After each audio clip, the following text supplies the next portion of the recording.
Dollar दो, dollar दो, dollar दो। तो अब विदेशों में रहने वाले एनआरआई से डॉलर मांगने का विचार किया जा रहा है।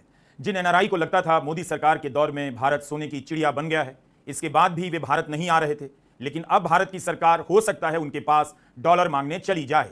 ब्लूमबर्ग में अनूप रॉय ने लिखा है कि रिजर्व बैंक के भीतर इस बात को लेकर विचार विमर्श चल रहा है कि दूसरे देशों में जाकर डॉलर मांगा जाए, एनआरआई के लिए डिपॉजिट स्कीम लाई जाए, उन्हें सॉवरेन डॉलर बॉन्ड बेचा जाए। रुपया इस रफ्तार से गिरता जा रहा है कि उसे बचाने के लिए रिजर्व बैंक को डॉलर बेचना पड़ रहा है और तब भी नहीं संभल रहा। एक साल में डॉलर के सामने रुपया 12% कमजोर हो चुका है।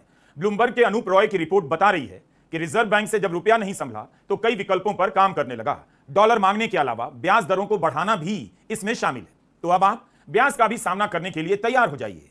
अब अगर ब्याज दरें बढ़ेंगी तो कर्ज लेना महंगा होगा। जो पहले से कर्ज ले चुके हैं उनकी ईएमआई महंगी हो जाएगी। पेट्रोल, डीजल, सीएनजी, गैस सब महंगा, और अब ब्याज दरें बढ़ते ही महंगाई फिर से एक और छलांग लगाएगी। स्कूल की फीस, ऑटो, टैक्सी का किराया सब कुछ महंगा। विदेशों में अगर कोई पढ़ता है उसकी फीस महंगी। और यह सब ईरान के कारण नहीं बल्कि मोदी सरकार की 13 साल की नाकामियों का नतीजा है। सुरजीत भल्ला खुद मानते हैं मोदी सरकार की तारीफ में लिखते रहें, लेकिन अब वे भी तथ्यों को नजरअंदाज नहीं कर पा रहे। भल्ला का यह कहना है कि बीजेपी चुनाव तो खूब जीत रही मगर अर्थव्यवस्था नीचे की तरफ जा रही है।